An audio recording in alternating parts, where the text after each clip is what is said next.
नमस्कार, सौरभ द्विवेदी नाम है हमारा और आप देखना शुरू कर चुके हैं लल्लन टॉप शो। योगी आदित्यनाथ सरकार का दावा है कि उसके यहाँ भ्रष्टाचार नहीं होता, हो जाए तो जीरो टॉलरेंस की नीति है, यानी किसी को बख्शा नहीं जाएगा। बावजूद इसके तीन महकमों पर भ्रष्टाचार के आरोप लग रहे हैं और ये आरोप विपक्षियों ने नहीं लगाए, सरकार के भीतर से ही ऐसे सुर उठ रहे हैं। कुछ नाम 2 दिन से सत्ता के गलियारों और खबरों में तैर रहे हैं। जितिन प्रसाद, दिनेश खटीक और ब्रजेश पाठक। धीमे धीमे जानकारी और कयास बाहर आ रहे हैं और साथ में आ रहे हैं लंबे लंबे स्पष्टीकरण भी। मामला क्या है, ये घालमेल क्या है, बताएंगे आज की बड़ी खबर में विस्तार से। ये 2 व्यक्तियों के बीच का टकराव है या कुछ और है, लेकिन शो में सबसे पहले दिन का वीडियो।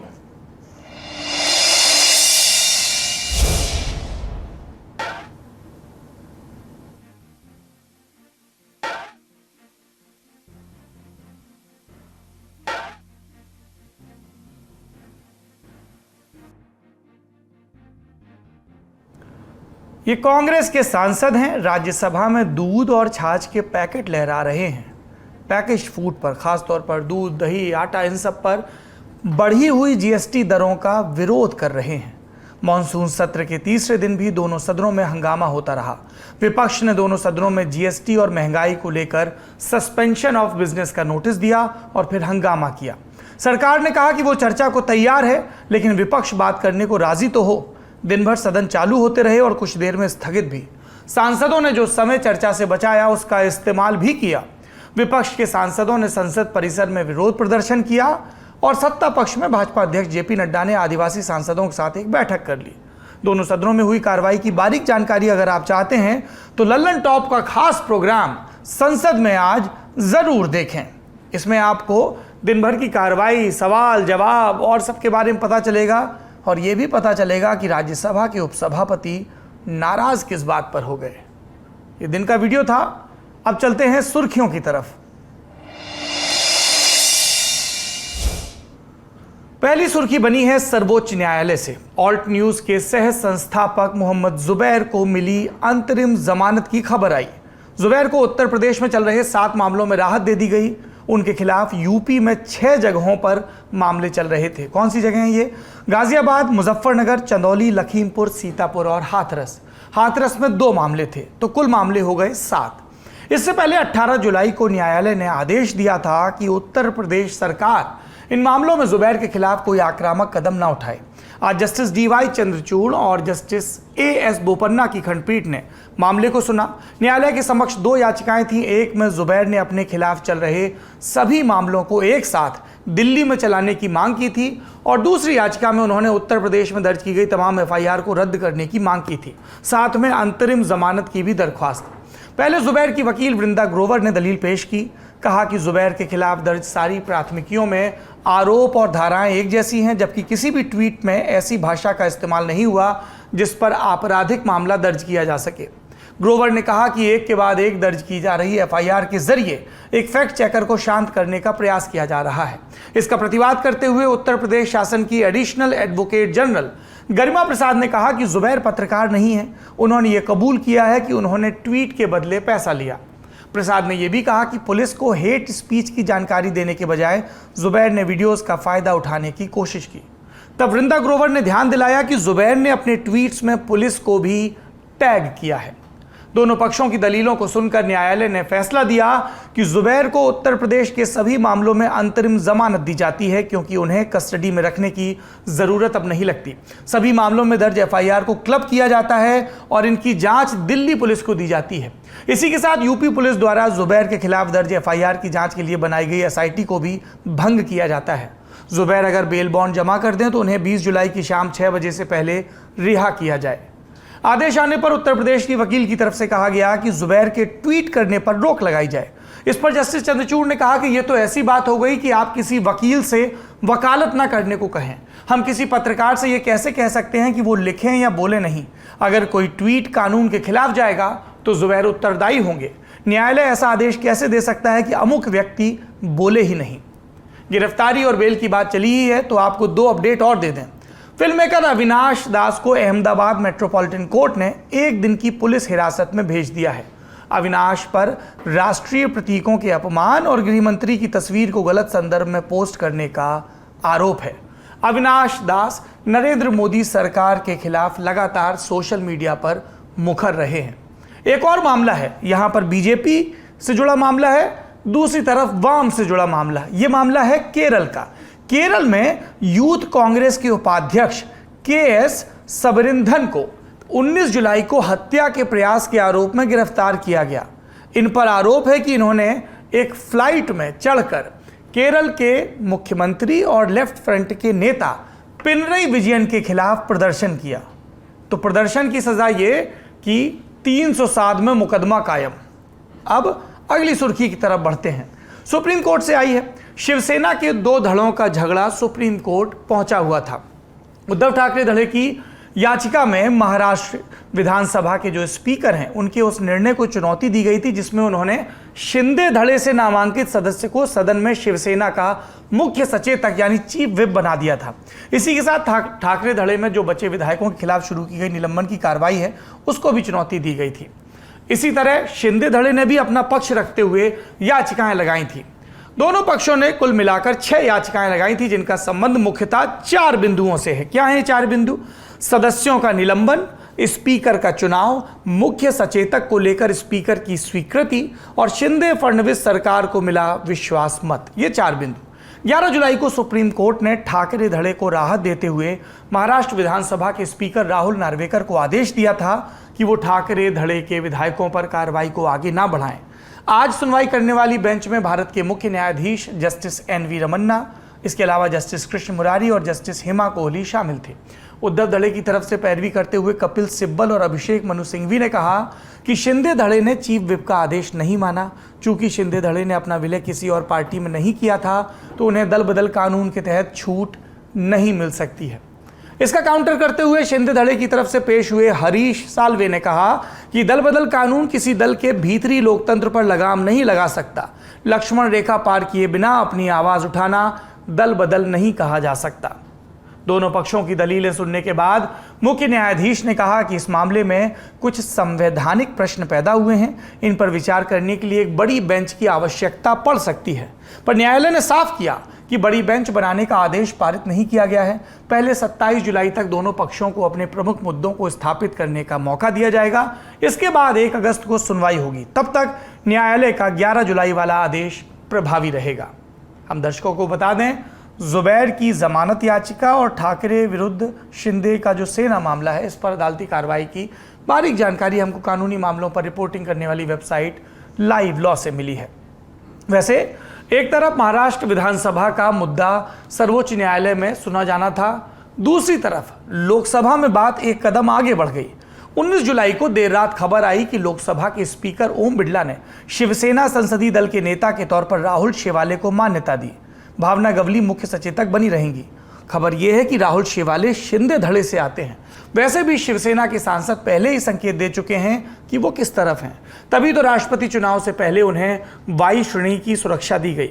महाराष्ट्र से ही एक अपडेट ये भी है कि यहां भाजपा विधायक राहुल कुल की शिकायत के बाद 4 लोगों की गिरफ्तारी हुई है। राहुल ने शिकायत की थी कि 3 भाजपा विधायकों से नवगठित शिंदे फडणवीस सरकार में कैबिनेट बर्थ के लिए 100 करोड़ मांगे गए। इस शिकायत के बाद धरपकड़ जारी है। अगली सुर्खी पंजाब से है, जहां पंजाबी गायक सिद्धू मूसेवाला के संदिग्ध हत्यारों और पंजाब पुलिस के बीच घंटों एनकाउंटर चला। इंडिया टुडे ने पुलिस सूत्रों के हवाले से इस एनकाउंटर की जानकारी प्रकाशित की है। इसके मुताबिक पुलिस को सूचना मिली थी कि अटारी सीमा के पास चीचा भकना गांव में गैंगस्टर जगरूप सिंह रूपा और उसका साथी मन्नू कूसा छिपे हो सकते हैं। पुलिस को शक था कि ये दोनों शार्प शूटर सिद्धू मूसेवाला हत्याकांड में शामिल थे। इस इनपुट के आधार पर पुलिस ने इलाके को घेरकर सर्च ऑपरेशन शुरू किया। इस दौरान संदिग्धों ने पुलिस पर गोलियां चलाईं। इसके बाद पुलिस ने जवाबी फायरिंग शुरू की। इसके बाद पंजाब पुलिस ने आम नागरिकों से घरों के अंदर रहने की अपील जारी की और वरिष्ठ अधिकारी एनकाउंटर स्थल पर पहुंचने लगे। दोपहर तक ये मालूम चल गया था कि आरोपी एक हवेली की आड़ लिए हुए हैं। दोपहर 4:30 बजे ये साफ हो गया कि पुलिस कार्रवाई में 4 संदिग्ध मारे गए, जिनमें से 2 थे रूपा और मन्नू कूसा। इन दोनों के पीछे पुलिस लंबे समय से पड़ी थी। हाल में ये दोनों मोगा में एक बाइक पर जाते नजर आए थे। पुलिस ने घटनास्थल से AK-47, एक पिस्तौल और बड़ी संख्या में गोलियां बरामद की हैं। इस एनकाउंटर के दौरान कम से कम 3 पुलिसकर्मी जख्मी हुए हैं और एक समाचार चैनल के वीडियो जर्नलिस्ट के पैर में भी गोली लगी है। अगली सुर्खी एक खतरनाक पैटर्न से जुड़ी है। 19 जुलाई को हमने आपको बताया था कि किस तरह हरियाणा में अवैध खनन पर छापा मारने गए डीएसपी सुरेंद्र सिंह की हत्या कर दी गई थी। आज दिवंगत डीएसपी के भाई माखन सिंह ने कहा कि इन सब के पीछे एक बड़ी साजिश है जिसके पर्दाफाश के लिए सीबीआई द्वारा जांच आवश्यक है। माखन सिंह चाहते हैं कि केंद्रीय एजेंसी हरियाणा खनन विभाग के साथ साथ इलाके के एसएचओ की भूमिका की भी जांच करे। इस बीच 2 और ऐसे मामलों की जानकारी भी सामने आई है जहां पुलिस कर्मियों को वाहनों द्वारा रौंद दिया गया। झारखंड की राजधानी रांची में सब इंस्पेक्टर संध्या टोपनी सुरक्षा जांच के लिए लगाए गए नाके पर मौजूद थी जब 19 जुलाई की रात को उन्हें एक वाहन ने रौंद दिया। उनकी मृत्यु हो गई। शुरुआती खबरों के मुताबिक संध्या की हत्या पशु तस्करों के वाहन से की गई है, ऐसा शक है। इसी तरह 20 जुलाई की सुबह 1 बजे गुजरात पुलिस के कांस्टेबल किरण राज भी आनंद जिले में सड़क पर वाहन जांच में तैनात थे जब एक ट्रक ने उन्हें रौंद दिया। इन्होंने भी प्राण त्याग दिए। ये थी आज की सुर्खियां। अब बढ़ते हैं बड़ी खबर की तरफ। बिहार के सासाराम में 12वीं सदी के कुछ शिलालेख मिले थे।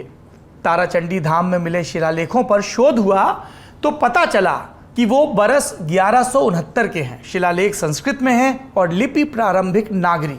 शिलालेख खैरवाल वंश के राजा प्रताप धवल देव का है। शोधकर्ताओं ने इसे डिकोड किया तो इसमें एक शब्द लिखा था, उत्कोच। उत्कोच का मतलब है घूस। राजा प्रताप धवल देव कहते हैं कि क्षेत्र के 2 गांवों में कर संग्रहण का अधिकार 2 व्यक्तियों ने देव को उत्कोच देकर प्राप्त किया। यहां देव का मतलब अधिकारी, उत्कोच का आपको मतलब बता दिया घूस। घूस और अधिकारी के मिश्रण से तैयार होता है भ्रष्टाचार। ये कहानी इसलिए सुनाई ताकि ये दर्ज कराया जा सके कि भ्रष्टाचार राजतंत्र में हिंदुस्तान में सदियों से मौजूद है। आधुनिक भारत में न जाने कितनी सरकारें आईं और गईं, भ्रष्टाचार का विरोध किया, मुखर होकर सरकार बनाई और फिर इल्जाम लगे कि वो भी उसी भ्रष्टाचार का हिस्सा हो गए। फिलहाल यूपी में जो हो रहा है उसमें ये कीवर्ड बना हुआ है। सरकार में ट्रांसफर पोस्टिंग को लेकर व्यापक भ्रष्टाचार का आरोप लगाते हुए राज्य मंत्री दिनेश खटीक ने इस्तीफा दे दिया। इससे पहले भी कई और महकमों में भ्रष्टाचार की बात सामने आई। ट्रांसफर पोस्टिंग पर विवाद हुआ और कुछ पर गाज भी गिरी। सरकार के समर्थकों ने कहा जैसे ही मामले सामने आए फौरन कार्रवाई की गई, किसी भी चीज को छिपाने या ढांकने की कोशिश नहीं की गई। दोनों पक्षों के तर्क सुनते हैं, पर सबसे पहले दिनेश खटीक से शुरू करते हैं। मेरठ की हस्तिनापुर सुरक्षित सीट से लगातार 2 बार के विधायक हैं दिनेश। संगठन मंत्री सुनील बंसल के करीबी बताए जाते हैं। पहली बार 2021 के मंत्री परिषद विस्तार में उन्हें मंत्री पद मिला। तब कैबिनेट मंत्री रहे महेंद्र सिंह के मातहत उन्हें जल शक्ति मंत्रालय में राज्य मंत्री बनाया गया। 2022 में दोबारा जीते तो मंत्रालय भी रिपीट हुआ, फिर से राज्य मंत्री, लेकिन इस बार कैबिनेट मंत्री बदल गए। इस बार कैबिनेट मंत्री थे भाजपा के प्रदेश अध्यक्ष स्वतंत्र देव सिंह, जो मुख्यमंत्री योगी आदित्यनाथ के बहुत करीबी बताए जाते हैं और अब भी यूपी बीजेपी के अध्यक्ष बने हुए हैं। हालांकि लंबे वक्त से ये अटकलें चल रही हैं कि चूंकि भाजपा एक व्यक्ति एक पद का सिद्धांत मानती है तो अब यूपी में भाजपा को नया अध्यक्ष मिलेगा और इसको लेकर भी खूब अटकलें और रस्साकशी चल रही है। पर फिलहाल बात मंत्रियों की। मात्र 1 हफ्ते पहले की ये तस्वीर देखिए जब स्वतंत्र देव सिंह अपने दोनों राज्य मंत्रियों रामकेश निषाद और दिनेश खटीक के साथ प्रेस कॉन्फ्रेंस कर रहे थे। योगी सरकार की 100 दिन की उपलब्धियों पर बात कर रहे थे। तब वो सरकार के भ्रष्टाचार के खिलाफ जीरो टॉलरेंस की नीति की तारीफ कर रहे थे और सरकार के कामों पर पीठ थपथपा रहे थे। 1 हफ्ता बीता और अंदर खाने कहा जाने लगा कि दिनेश खटीक की अपने मंत्री से बन नहीं रही। फिर बात यह आई कि उनकी ब्यूरोक्रेसी से नहीं बन रही और फिर बात आई कि दोनों से नहीं बन रही। और हुआ ये कि 19 जुलाई को यानी कल से ही दिनेश खटीक से उनके इस्तीफे की खबर सुगबुगाहट के तौर पर तैरने लगी। वही चर्चा आज इस्तीफे के कागज की शक्ल में सामने आ गई। दिलचस्प ये रहा कि जो चिट्ठी वायरल हुई वो गृह मंत्री अमित शाह को प्रेषित करते हुए लिखी गई। हालांकि मामले की जानकारी रखने वाले सूत्र कहते हैं कि एक चिट्ठी गवर्नर को, एक चिट्ठी मुख्यमंत्री के दफ्तर को भेजी गई और इसके अलावा भाजपा में आला कमान के तौर पर अध्यक्ष जेपी नड्डा और गृह मंत्री और उत्तर प्रदेश के मामलों पर खास दिलचस्पी और खास नजर रखने वाले अमित शाह को भी भेजी गई। आमतौर पर यह होता है प्रोटोकॉल कि अगर किसी मंत्री को इस्तीफा देना होता है तो राज्य के पार्टी प्रमुख या फिर मुख्यमंत्री, और संवैधानिक रूप से कहें तो राज्यपाल को इस्तीफे की सूचना, चिट्ठी दी जाती है। लेकिन यहां पर पार्टी आलाकमान को भी इन्वॉल्व किया गया। दिनेश खटीक ने अपने इस्तीफे में जो बातें कही उसको लेकर चर्चाएं चल रही हैं। उन्होंने किसी नेता का सीधे नाम नहीं लिया, अपने मंत्री स्वतंत्र देव सिंह का भी नाम नहीं लिया, लेकिन सरकार के अधिकारियों पर भ्रष्टाचार के गंभीर आरोप लगाए। साथ ही खुद के दलित होने पर भेदभाव की बात भी कही। चिट्ठी में सबसे पहले प्रधानमंत्री मोदी, अध्यक्ष जेपी नड्डा, गृह मंत्री अमित शाह, उन सबका मंत्री बनाने के लिए आभार जताया गया। मुख्यमंत्री योगी की ईमानदारी की तारीफ की गई। फिर क्या लिखा मंत्री जी ने, सुनिए। अब अभी क्योंकि ये जानकारी नहीं आई कि इस्तीफा स्वीकार हुआ या नहीं, इसलिए कह रहे हैं मंत्री जी, जल शक्ति विभाग में दलित समाज का राज्य मंत्री होने के कारण मेरे किसी भी आदेश पर कोई कार्रवाई नहीं की जाती है और न ही मुझे किसी बैठक की सूचना दी जाती है, न ही विभाग में कौन कौन सी योजनाएं वर्तमान में संचालित हैं तथा उस पर क्या कार्रवाई हो रही इत्यादि कोई सूचना अधिकारियों द्वारा नहीं दी जाती, जिसके कारण राज्य मंत्री को विभाग के बारे में कोई जानकारी नहीं हो पाती। संबंधित विभाग के अधिकारी राज्य मंत्री को केवल विभाग द्वारा गाड़ी उपलब्ध करा देना ही राज्य मंत्री का अधिकार समझते हैं। इस विभाग में स्थानांतरण सत्र में बहुत बड़ा भ्रष्टाचार किया गया है। चिट्ठी काफी बड़ी है, सब कुछ तो नहीं पढ़ सकते, कुछ बातें और हैं। प्रमुख सचिव पर उनके मंत्रालय के बिना पूरा बात सुने फोन काटने का आरोप लगाया मंत्री ने। आगे लिखते हैं, मैं एक दलित जाति का मंत्री हूं, इसलिए इस विभाग में मेरे साथ बहुत ज्यादा भेदभाव किया जा रहा है। मुझे अभी तक विभाग में कोई अधिकार नहीं दिया गया, इसलिए मेरे पत्रों का जवाब भी नहीं दिया जाता। आगे लिखते हैं, इस विभाग में नमामि गंगे योजना के अंदर भी बहुत बड़ा भ्रष्टाचार फैला हुआ है, जो ग्राउंड पर जाने पर पता लगता है। मेरे विभाग में स्थानांतरण के नाम पर गलत तरीके से धन वसूली की गई है। जब विभाग में दलित समाज के राज्य मंत्री का कोई अस्तित्व नहीं है तो फिर ऐसी स्थिति में राज्य मंत्री के रूप में मेरा कार्य करना दलित समाज के लिए बेकार है। इन सब बातों से आहत होकर मैं अपने पद से त्याग पत्र दे रहा हूं। एक तरफ मुख्यमंत्री योगी हैं जो भ्रष्टाचार को बिल्कुल भी बर्दाश्त न करने की बात करते हैं, दूसरी तरफ उन्हीं के मंत्री हैं जो भ्रष्टाचार के गंभीर आरोप लगाते हुए इस्तीफा भेज रहे हैं। दलित के अपमान का आरोप उस मंत्रालय में लगता है जिसके कैबिनेट मंत्री और सहयोगी राज्य मंत्री दोनों ओबीसी समुदाय से आते हैं। अब नाराजगी के पहलू को और करीने से समझते हैं। इसके लिए हमने स्थानीय पत्रकारों से भी बात की तो पता लगा कि नाराजगी सिर्फ अपने मंत्रालय के अधिकारियों या सीनियर मंत्री से ही नहीं है, इस बात से भी है कि लाल बत्ती की हनक मेरे गृह जिले में क्यों नहीं दिखाई दी। अब ये लाल बत्ती का क्या मामला है, समझिए। बीते दिनों मेरठ के एक इलाके में दिनेश खटीक के समर्थकों और पुलिस के बीच गाड़ी टकराने को लेकर विवाद हुआ। नौबत कहासुनी और झड़प तक पहुंची।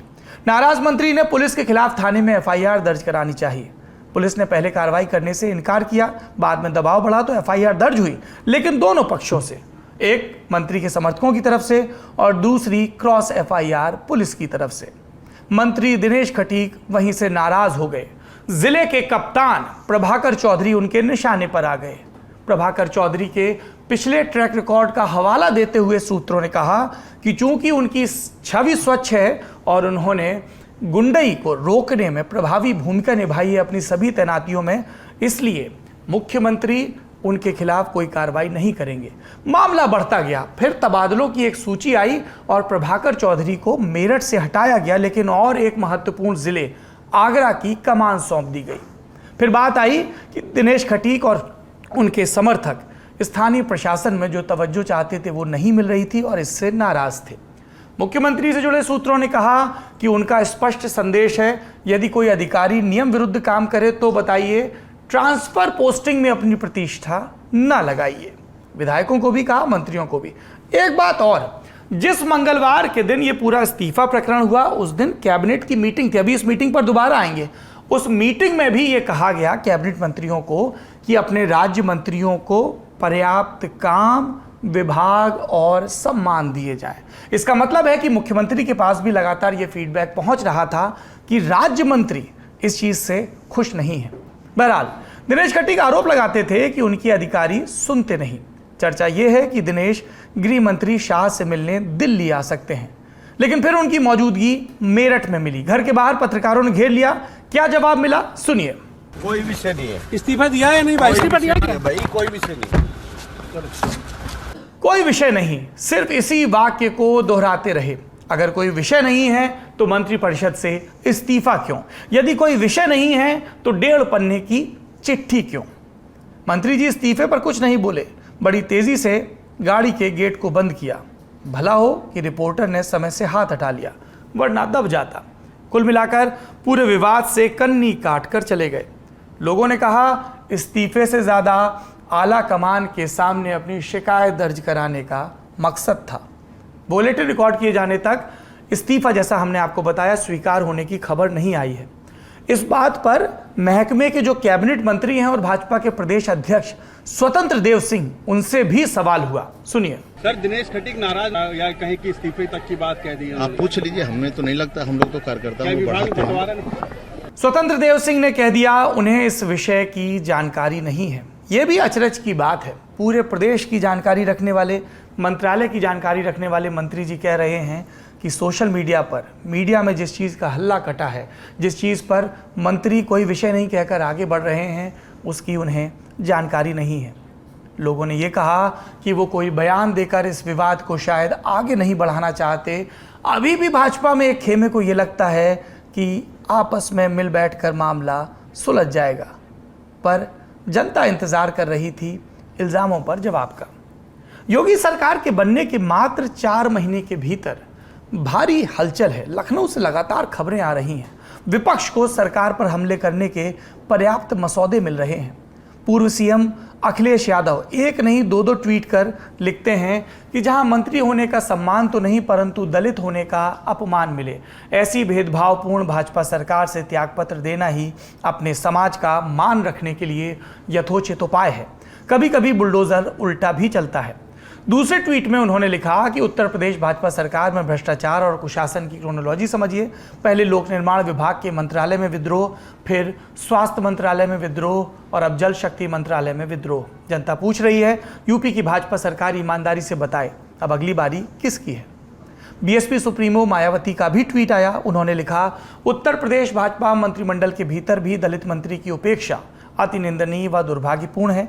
ऐसी खबरें राष्ट्रीय चर्चाओं में हैं। सरकार अपनी जातिवादी मानसिकता व दलितों के प्रति उपेक्षा, तिरस्कार, शोषण व अन्याय को त्याग कर उनकी सुरक्षा व सम्मान का ध्यान रखने का दायित्व जरूर निभाए। तो विपक्ष हमलावर है और राज्य सरकार की तरफ से भरपूर खामोशी। एक बयान जरूर आया आजमगढ़ से नवनिर्वाचित भाजपा सांसद दिनेश यादव निरहुआ का। उन्होंने कहा, व्यक्तिगत फायदा नहीं मिला तो इस्तीफा दे दिया। दिनेश खटीक का इस्तीफा खबरों में है, लेकिन गोमती के ठहरे पानी में हलचल कई दिनों से है। जानकार ये सब कुछ सरकार के भीतर 2 कैंपों के बीच की लड़ाई के तौर पर व्याख्यायित कर रहे हैं। सारा विवाद ट्रांसफर पोस्टिंग से शुरू होता है और भ्रष्टाचार के आरोपों पर खत्म होता है। इससे पहले जितिन प्रसाद के भारी भरकम पीडब्ल्यूडी मंत्रालय पर भ्रष्टाचार के आरोप लगे। पीडब्ल्यूडी पर आरोप तो और गजब। आपने कभी सुना था ऐसा तबादला जहां 3 साल पहले जीवन गंवा चुके जूनियर इंजीनियर घनश्याम दास का तबादला झांसी हो गया। इटावा से राजकुमार नाम के शख्स का ट्रांसफर ललितपुर हो गया। पता चला राजकुमार तो कोई है ही नहीं। जो अधिकारी कर्मचारी 1-2 साल में रिटायर होने वाले थे, उनका तबादला दूर के जिलों में कर दिया गया। 2022 में यूपी के चुनाव से पहले पिछले साल कांग्रेस के बड़े नेता जितिन प्रसाद बीजेपी में शामिल होते हैं। पीडब्ल्यूडी जैसा बड़ा विभाग मिलता है और उसी विभाग में ये सब कारस्तानी हो गई। इसके बाद सिर्फ 4 महीने के भीतर ही मुख्यमंत्री योगी आदित्यनाथ को कड़ा एक्शन लेने की जरूरत पड़ गई। पीडब्ल्यूडी विभाग में तबादलों में अनियमितता और भ्रष्टाचार के आरोप के चलते मंत्री जितिन प्रसाद के ओएसडी अनिल कुमार पांडे पर गाज गिराई गई। जितिन प्रसाद के साथ पहले भी काम कर चुके मौजूदा ओएसडी अनिल कुमार पांडे को हटा दिया गया। उसके बाद प्रधान सहायक संजय चौरसिया निलंबित कर दिए गए। इसके साथ ही पीडब्ल्यूडी में विभागाध्यक्ष मनोज कुमार गुप्ता, प्रमुख अभियंता राकेश कुमार सक्सेना और वरिष्ठ स्टाफ ऑफिसर शैलेंद्र कुमार यादव को भी तत्काल प्रभाव से निलंबित कर दिया गया। अब यहां सवाल ये उठता है कि जब सरकार भ्रष्टाचारियों पर सख्त है, तब भी क्या मंत्री जितिन प्रसाद को इसकी कोई जानकारी नहीं थी? और अगर थी तो चिंता की बात है, नहीं थी तो और चिंता की बात है, क्योंकि ये गजब संयोग है कि ऐसे मामलों में ओएसडी ही फंसते हैं। मंत्री जी को कानो कान भनक नहीं होती। सिस्टम बदनाम, मंत्री बेदाग। कहा गया कि जितिन प्रसाद भी नाराज हैं, दिल्ली में गृह मंत्री से मिलने वाले हैं। मुलाकात तो नहीं हुई, प्रतिक्रिया जरूर आई। सुनिए। नहीं, ऐसी कोई बात नहीं है। नाराजगी का कोई प्रश्न नहीं उठता। हम लोग मुख्यमंत्री जी के नेतृत्व में उत्तर प्रदेश में कार्य कर रहे हैं और यही प्रयास है कि जनता की आकांक्षाओं पर खरा उतरें और राष्ट्रीय नेताओं से मिलना कभी भी मिल सकते हैं जब समय मिलेगा, मगर ऐसा मेरा कोई अभी मिलने का कोई विचार नहीं है। बयान का एक तय फॉर्मेट और उसी के तहत तय बयान, ऑल इज वेल दिखाने की कोशिश, मगर जो कुछ यूपी में हो रहा है वो सब कुछ ठीक नहीं होने की ओर इशारा करता है। यूपी में हर मंगलवार को मुख्यमंत्री योगी आदित्यनाथ कैबिनेट की मीटिंग लेते हैं, सारे मंत्री शामिल होते हैं, लेकिन 19 जुलाई को हुई बैठक में डिप्टी सीएम केशव प्रसाद मौर्य शामिल नहीं हुए। उनकी तरफ से बताया गया कि वो एम्स में इलाज कराने दिल्ली आए थे। इस दौरान पीएम मोदी के साथ मुलाकात भी हुई। ऐसे माहौल में हुई मुलाकात चर्चाओं के बाजार को और गर्म करती है। कहा जाता है कि सीएम योगी के बरक्स 2 डिप्टी सीएम पावर को बैलेंस करने के लिए बनाए गए, लेकिन दोनों की तरफ से कुछ ना कुछ शिकायतें होती रहती हैं। अधिकारियों पर आदेश न मानने के आरोप भी लगते हैं। अब ये आरोपों की बात पर अभी और विस्तार से आएंगे। अटकलें ये भी चली लखनऊ में कि केशव मौर्य प्रदेश अध्यक्ष के पद पर अपनी दावेदारी करने के लिए आए हैं। ये भी एक सिलसिला सा चल रहा है कि प्रदेश अध्यक्ष किसकी पसंद का बनेगा। क्या ऐसा बनेगा जिसको मुख्यमंत्री योगी आदित्यनाथ और मौजूदा अध्यक्ष स्वतंत्र देव सिंह चाहते हैं, या फिर संगठन मंत्री सुनील बंसल की और दूसरे खेमे की चलेगी। और इन सब के बीच कई सांसदों विधायकों के नाम चर्चाओं में चल रहे हैं। वैसे डिप्टी सीएम केशव प्रसाद मौर्य की बात चल रही है तो लगे हाथों उनके एक ट्वीट पर भी नजर डाल लीजिए। स्वास्थ्य लाभ के लिए दिल्ली आए हैं, लेकिन संकेत लखनऊ को दे रहे हैं। क्या लिखते हैं डिप्टी सीएम अपने ट्वीट में? यूपी के हर अधिकारी और कर्मचारी को प्रोटोकॉल का पालन करना होगा। मंत्रीगणों के साथ जनप्रतिनिधियों की भी बातें सुनकर समाधान करें। कार्यकर्ताओं को सम्मान दें। जनता की ईमानदारी से सेवा करें, वरना कार्रवाई होगी। श्री अखिलेश यादव जी साजिश की जगह सपा को समाप्त होने से बचाने पर ध्यान दें। संकेत किसके लिए है? सब अपने अपने ढंग से इबारत को पढ़ रहे हैं। बात आगे बढ़ाते हैं। एक डिप्टी सीएम की बात आपने सुनी, अब दूसरे डिप्टी सीएम ब्रजेश पाठक की बात करते हैं, जिनकी एक चिट्ठी चर्चा में रही थी और उसमें ट्रांसफर पोस्टिंग के नाम पर भ्रष्टाचार के ऐसे ही कुछ आरोप निकल कर आए थे। बात हुई कि उनसे बिना पूछे, बिना नियमावली का पालन किए सैकड़ों डॉक्टरों का तबादला कर दिया गया। जब डॉक्टरों के तबादले की लिस्ट आई, उस समय डिप्टी सीएम हैदराबाद में मौजूद थे बीजेपी की राष्ट्रीय कार्यकारिणी की मीटिंग के लिए। जब लखनऊ लौटे तो डॉक्टरों के तबादले की लिस्ट में शिकायतें मिली तो गुस्सा 7वें आसमान पर। उन्होंने अपर मुख्य सचिव को लंबा चौड़ा पत्र लिखकर पूरी जानकारी मांगी। हालांकि उनके विभाग के जो अपर मुख्य सचिव हैं अमित मोहन प्रसाद, उन्होंने कहा कि सारे तबादले डिप्टी सीएम के अनुमोदन पर ही हुए। सरकार बनने के 100 दिन के भीतर ही ब्रजेश पाठक और अमित मोहन प्रसाद कई बार आमने सामने हो चुके हैं। दोनों के बीच अनबन पुरानी बताई जाती है। दरअसल योगी आदित्यनाथ की पिछली सरकार में ब्रजेश पाठक कानून मंत्री थे। तब उन्होंने कोरोना की दूसरी लहर के दौरान एक पत्र लिखा था, जिसके बाद योगी सरकार पर काफी सवाल खड़े हुए थे। तब ब्रजेश पाठक ने अपने पत्र में कोरोना के दौरान लखनऊ में बिगड़ते हालात को लेकर अपनी चिंताएं व्यक्त की थी। उस समय भी स्वास्थ्य विभाग में अमित मोहन प्रसाद ही बतौर अपर मुख्य सचिव तैनात थे। पाठक के सवालों को लेकर तब सरकार की किरकिरी हुई थी। इस बार भी अपने अधिकारी के खिलाफ लिखे पत्र ने सुर्खियां बटोरी तो मामला मुख्यमंत्री तक पहुंचा। ब्रजेश पाठक की शिकायत के बाद मुख्यमंत्री योगी आदित्यनाथ ने स्वास्थ्य विभाग में हुए तबादलों की जांच के लिए कमेटी बनाई। इसके बाद पशुपालन विभाग में 50 करोड़ के घोटाले की जांच के लिए अपर मुख्य सचिव को सौंपी गई। आज फिर डिप्टी सीएम ब्रजेश पाठक की तरफ से बयान आया जो रफू करने जैसा था। उन्होंने कहा, सरकार में सब कुछ ठीक है, सब बहुत अच्छा है। बताया जा रहा है कि जो कमेटी बनी थी उसकी भी जांच पूरी हो गई है। अब देखना यह है कि मुख्यमंत्री इन अधिकारियों पर क्या कार्रवाई करते हैं। पर इस पूरे घटनाक्रम से कुछ बातें समझ में आती हैं। पहली ये कि उन जितिन प्रसाद के मंत्रालय में सीएम की तरफ से कार्रवाई हुई जो दिल्ली की पसंद बताए जाते हैं। दूसरी ये कि इस्तीफा उन स्वतंत्र देव सिंह के राज्य मंत्री के इस्तीफे की हलचल मची जो सीएम योगी के करीबी बताए जाते हैं।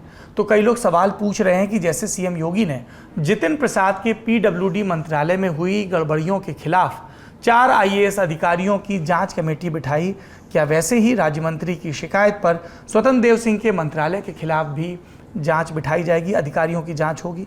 कुल मिलाकर कहें तो यूपी में ग्रहों की दशा तेजी से बदल रही है। जानकार मानते हैं कि यही आपसी खींचतान है जो वजह है कि अब तक बीजेपी यूपी में अपना नया अध्यक्ष नहीं बना पाई। एक कोना दिल्ली को पकड़कर खड़ा है, दूसरा लखनऊ में।